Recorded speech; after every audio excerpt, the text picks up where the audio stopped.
በዚህ ሰዓት በተሰማ ሰበር መረጃ መሰረት አዲስ አበባ የኦሮሚያ አካል እንድትሆን ሐሳብ ቀርቧል። አዲስ አበባ የኦሮሚያ አካል እንድትሆን አማራጭ ሐሳብ መቅረቡ ተሰማ። አዲስ አበባ የኦሮሚያ አካል እንድትሆን አማራጭ ቀረበ። አዲስ አበባ የማናት የሚል ጥያቄ በእኛ ደረጃ አንስቶ መወያየት አሳፋሪ ነው። አዲስ አበባ በኦሮሚያ ክልል እምብርት ውስጥ ስለምትገኝ ሆነ ያለው እኮ አዲስ አበባን ወደ ኦሮሚያ የማስገባት ኦሮሚያ ለማድረግ የማለማመድ ስራ ነው እየተሰራ ያለው። የአዲስ አበባ ሕዝብ እንደ ኢትዮጵያ ዜጋ ያልተቆጠረበትና አዲስ አበባ ላይ በልማት ስም ከፍተኛ የሆነ ካልቸራል እና ኢኮኖሚካል ጄኖሳይድ የተፈጸመ ነው የአዲስ አበባ ሕዝብ ላይ። ሰላም ጤና ይስጥልን ውድ የቃል ሚዲያ ቤተሰቦች እንደምን ቆያችሁ? እግዚአብሔር ሰላም ከሁላችን ጋር ይሁን እያልን ወቅታዊና አዳዲስ መረጃዎችን ይዘን መጥተናል። ቪዲዮውን ከመጀመራችሁ በፊት ላይክ በማድረግ ጀምሩ። እንዲሁም ሐሳብ አስተያየታችሁን የኮሜንት ሴክሽን ላይ ያስቀምጡልን። ቀጥታ ወደ ቪዲዮ እናልፋለን። ሰብስክራይብ ለምንድን ነው የማታደርጉት?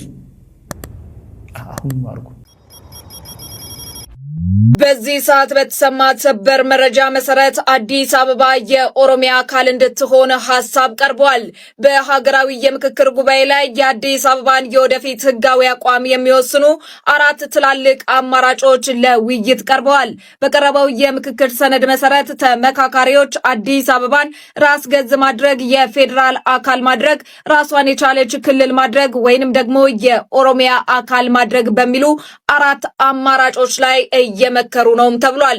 ከዚህ በተጨማሪም የከተማዋ ወሰን፣ የቦታዎች ስያሜ፣ የስራ ቋንቋ፣ የፖሊስና የፍርድ ቤት አደረጃጀት እንዲሁም ደግሞ የበጀት ድርሻ በንዑስ አጀንዳነት የቀረቡ ጉዳዮችም ናቸው። እርሶስ ከነዚህ 4 አማራጮች የትኛው ለአዲስ አበባ የተሻለ ነው ይላሉ? ሐሳባችሁን በኮሜንት ላይ አጋሩ። ፊንፊኔ የኦሮሚያ ብሔራዊ ክልላዊ መንግስት ዋና ከተማ ናት። በዋና ከተማው ቤተ መንግስት ይገነባል። ቤተ መንግስት ብቻም ሳይሆን ሌሎች አገልግሎት ሰጪ የሚባሉ ተቋማትን ይገነባል። አንቻለ ሸገር ዙሪያ ብሎ አዲስ አበባን ከበቧት። አሁን ሸገር ዙሪያ ሚውጥ ነው።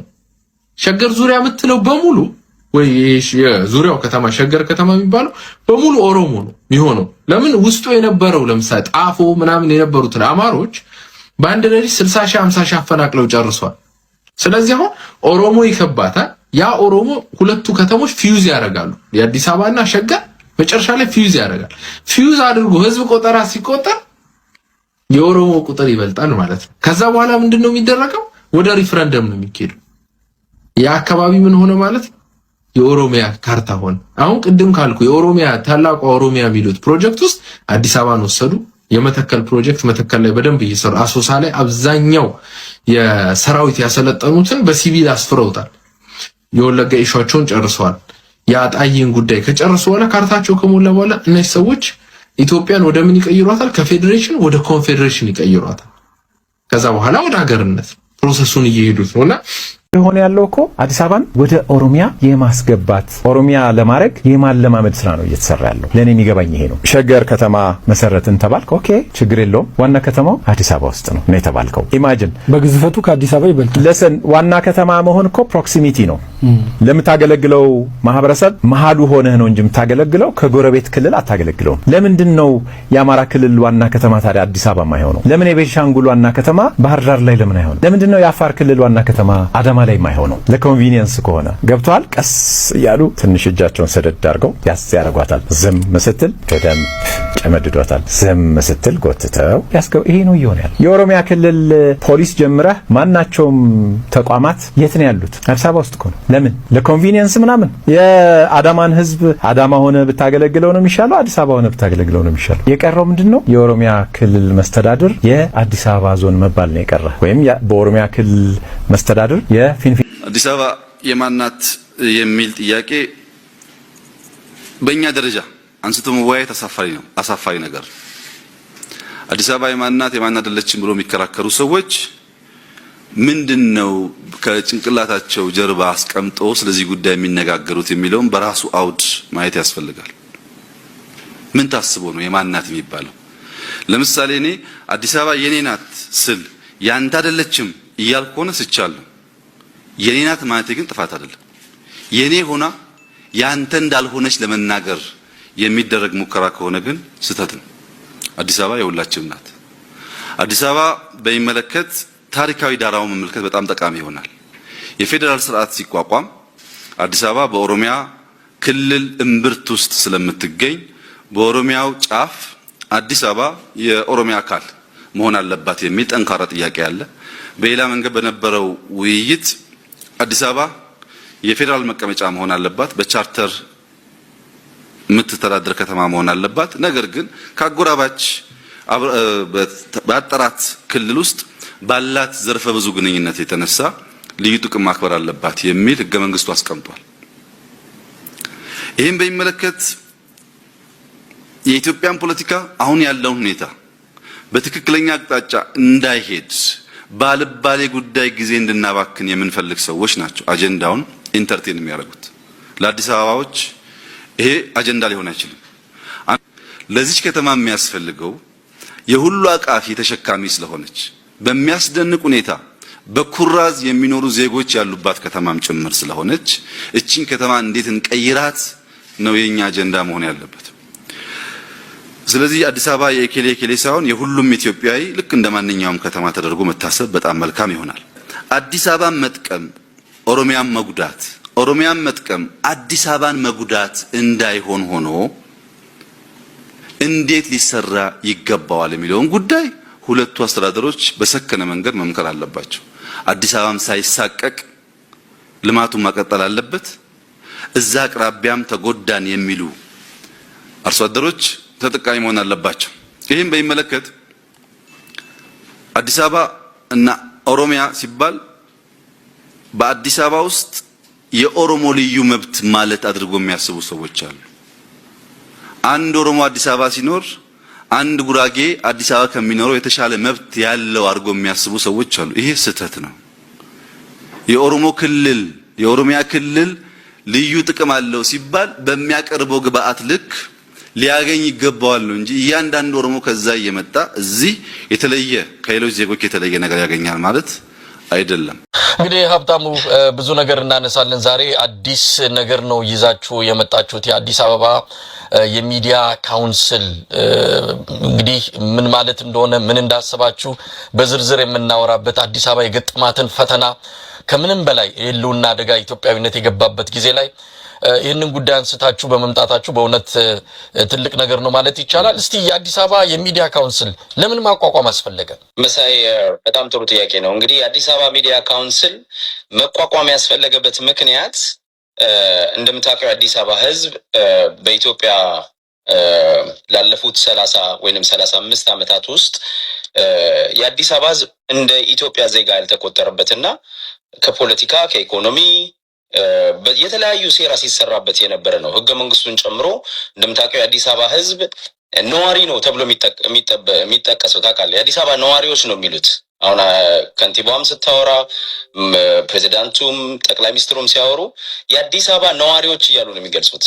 የሌሎቹንስ ደግሞ ስታየው የኢትዮጵያ የብሔር ብሔረሰቦችና ህዝቦች ተብሎ ነው የሚጠቀሰው። የአዲስ አበባን ግን ነዋሪ ነው የሚሉት። እንደ ህዝብ እንኳን እንደ ሀገር ባለቤት አይጠቅሱትም እና በተግባርም ያገለሉበት በህገ መንግስታቸው በስምም በመጣሪያም ራሱ ያው እንደ ነዋሪ የሚቆጥሩበት በተግባር ደግሞ ከፖለቲካ ከኢኮኖሚ ተጠቃሚነት አገለውት እንደውም የተለያየ ጥቃት ሲያደርሱበት የነበረ ህዝብ ነው እና አሁን ሄዶ ግን አሁን ያለንበት ስርዓት ውስጥ መሳይ እንደምታውቀው አዲስ አበባ ላይ በልማት ስም ከፍተኛ የሆነ ካልቸራል እና ኢኮኖሚካል ጄኖሳይድ የተፈጸመ ነው የአዲስ አበባ ህዝብ ላይ። ጄኖሳይድ ሲባል ብዙ ጊዜ ሰዎች የሚያዩት ምንድነው ይሄ ቫዮለንስ የሆነውን ምናቀውን አይደል አይምሮአችን ለሚሳለውን በሩዋንዳ ያየነውን አገራችን ውስጥም ብዙ ቦታ ላይ ወለጋ ላይ ባይዘው አዲስ አበባ ላይም ቡራዩ ላይም እንደምታስታውሰው ጄኖሳይድ አይታል። አንተ ምስክር ለአገር ቤት ገብተህ የዛን ጊዜ ያው ስርዓቱ መጠየቅ የለበትም ገና ነው ስለሚባል ስለነበረ ነው እንጂ ምልክቶቹን አይተናል። እና የአዲስ አበባ ህዝብ የህልውና እንትን አለበት፣ የህልውና አደጋ አለበት። በራሱ መሬት ላይ ራሱን ማስተዳደር አይችልም። እንደምታየው አሁን በሚደረገው በልማት ሰበብ ከፍተኛ ዲስፕሌስመንት መሬቱን የመንጠቅ ሀብቱን የመዝረፍ ከዛም አልፎ ተርፎ ደግሞ ጥቃት ቫዮለንስ የሆነ ጥቃት የሚደርስበት ማህበረሰብ ነውና ራሱን አደራጅቶ መብቱን አስከብሮ በራሱ ተወልዶ ባደገበት ከተማ ውስጥ የኢኮኖሚ ተጠቃሚ እንዲሆን የፖለቲካ ተሳትፎ እንዲረጋገጥለትና አዲስ አበባ ህዝብ ላይ የሚደርሰው ማንኛውም የሆነ ሲስተሚክ የሆነ መንግስታዊ የሆነ ስርዓታዊ የሆነ በደል እንዲቆም ነው አዲስ አበባ ሚዲያ ካውንስልን ማቋቋም ያስፈልገን። መሳይ እነማን ናችሁ እናንተ? እንግዲህ የሚዲያ ካውንስል ሲባል በሚዲያ ዘርፍ የተሰማራችሁ የተለያዩ ጋዜጠኞች፣ አክቲቪስቶች ልትሆኑ እንደምትችሉ ይገመታል። እነማን ናችሁ ግን? የአዲስ አበባ ሚዲያ ካውንስልን ያቋቋምን ሰዎች መሳይ አዲስ አበባ ተወልደን ያደግን የምንተዋወቅ ልጆች ነን። ያው ለመጀመሪያ ያህል ወደፊት ሁሉንም ኢትዮጵያኖች የአዲስ አበባ ጉዳይ የኢትዮጵያኖች ሁሉ ጉዳይ ነው ብለን ነው የምናስበው። ተያያዥነትም አለው። የኢትዮጵያ የመብት ጥያቄዎች ሁሉ ከአዲስ አበባ ለምሳሌ አማራ ክልል የሚደረገው የመብት ጥያቄ ከአዲስ አበባ ህዝብ ጋር ይያያዛል። ትግራይ ክልልም ኦሮሚያ ክልልም ሁሉም ክልል ላይ የሚደረገው የመብት ጥያቄ የመብት እስከሆነ ድረስ የእኩልነት እስከሆነ ድረስ የፍትህ እስከሆነ ድረስ ከሁሉም የኢትዮጵያኖች የመብት ጥያቄ ጋር የሚያያዝ ነው። አንድ የሚሰላሰል ነው። የተለየ ነገር አይደለም። ግን የአዲስ አበባ ብለን የተደራጀንበት ምክንያት አዲስ አበባ ላይ አሁን በመታየው ሁኔታ በልማት ስም ማስ ዲስፕሌስመንት አለ። የአዲስ አበባ ህዝብ ተወልዶ ካደገበት መሬቱ ላይ ይነቀልና ዳር ወጥቶ ለምሳሌ 40-50 ሚሊዮን ብር የሚያወጣ መሬቱን ተነጥቆ የራሱ የግል ይዞታ የሆነውን ተነጥቆ ፈርሶበት በ5 ሚሊዮን ብር ኮንዶሚኒየም ውስጥ እንዲገባ ይደረጋል። ይሄ ምንድነው? ሀብት ዘረፋ ነው የሚደረገው።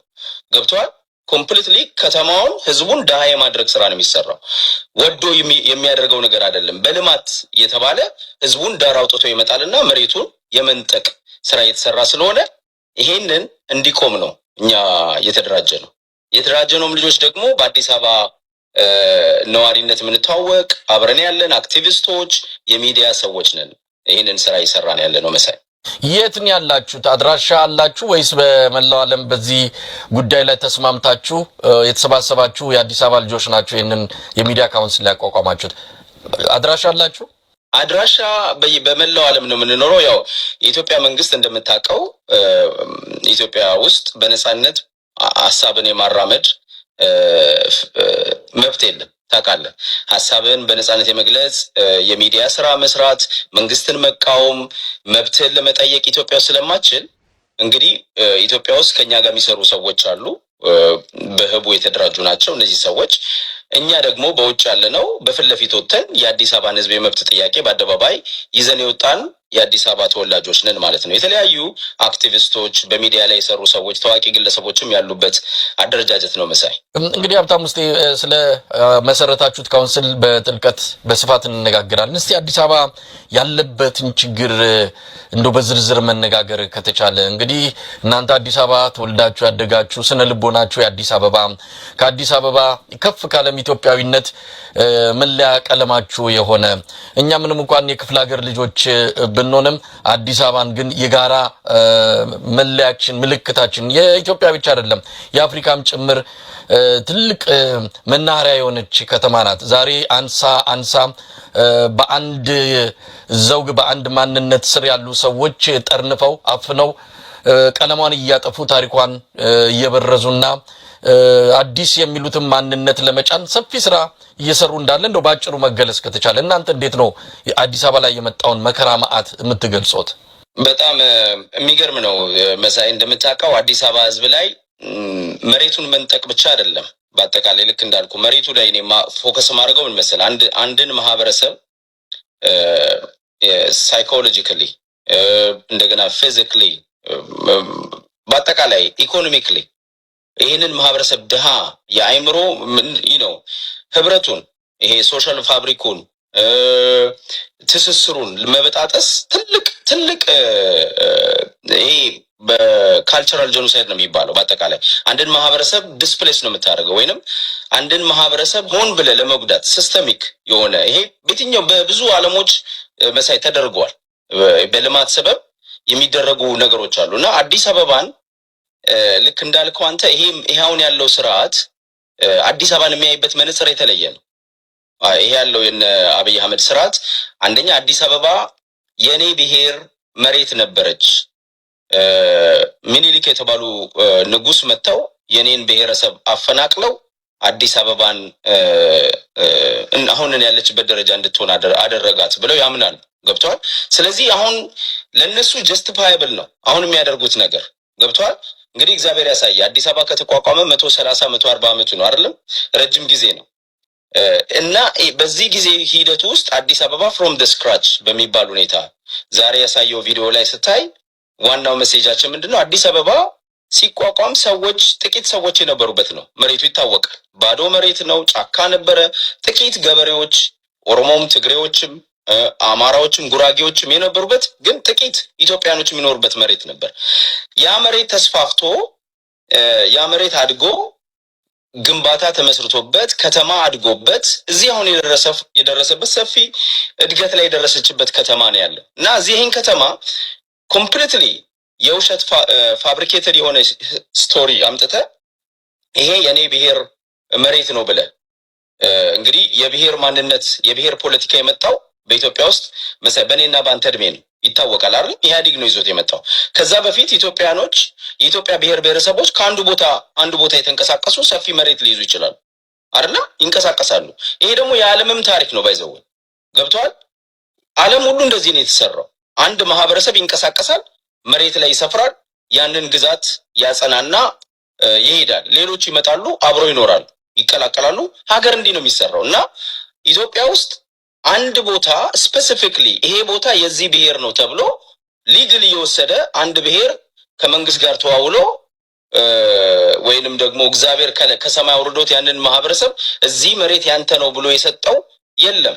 ገብቷል አባባሌ? ኢትዮጵያ ውስጥ ከጊዜ ሂደት በጊዜ ሂደት ቴንኪው በጣም አመሰግናለሁ። ቪዲዮም ገላጭ ነውና ይሄ በደንብ የሚያሳየው ነውና በጊዜ ሂደት የተለያዩ ብሔሮች የተለያዩ ዜጎች ከቦታ ቦታ ተንቀሳቅሰው ሀገር ያለማሉ፣ ቦታ ላይ ይሰፍራሉ፣ ይኖራሉ። እንደዛ ነው የሆነው እና የአዲስ አበባ ሂደት ከዚህ የተለየ አይደለም። የአዲስ አበባም ህዝብ ይሄን ነው ታሪኳም ይሄን ነው የሚመስለው እና አዲስ አበባ ላይ ግን ይሄ አሁን ያለው ስርዓት አዲስ አበባ የኔ ብሔር መሬት ነች ብሎ ስለሚያስብ የአዲስ አበባን ህዝብ ከመሃል ለማፈናቀል ፕሮጀክት ነድፏል። በኔ አንደርስታንዲንግ አንተም ትረዳለህ ብዬ አስባለሁ። ለምሳሌ አንዳንድ ቦታዎች ላይ ኦሮሚያ ክልል ላይ በወለጋ በለገጣፎ ቡራዮ ኦሮሚያ ክልል አዲስ አበባ ዙሪያ የሚባለው ላይ ካየ ለውጡ እንደመጣ ቤቶች በ60,000 ቤቶች ነው የፈረሱት። አንተም ታስታውሳለህ። ለገጣፎና ቡራዮ በግሬደር ነው የፈረሱት። ወዲያው በቃ ህዝቡም ወዲያው ተበተነ። አሁን ግን ያ ህዝብ ላይ የፈጠረው ነገር አለ። ያ ህዝብ ላይ የፈጠረው ቁጣ አለ መሰል ሰው ምንድነው ማድረግ የተፈለገው? አሁን ፓርክ መስራት ከተማው ላይ ሰፊ መሬት ታፈርሳለ። ካሳንቺስ የሚባል ትልቅ መንደር አዲስ አበባ ህዝብ የአዲስ አበባ ነዋሪ ለረጅም ዓመት የኖረበትን ተሳስሎ በአንድነት በፍቅር የሚኖርበትን ከተማ ተነቅልና የተለያየ ቦታ ተጠላቸዋል። መሬታቸው ሰፊ ያ መሬት እንግዲህ ቫልዩን ታያለ መሳይ አዲስ አበባ በመሬት ይዞታዋና በመሬት ቫልዩ ከኒውዮርክ የበለጠ የአዲስ አበባ መሬት ከኒውዮርክ የበለጠ ዋጋ አለው።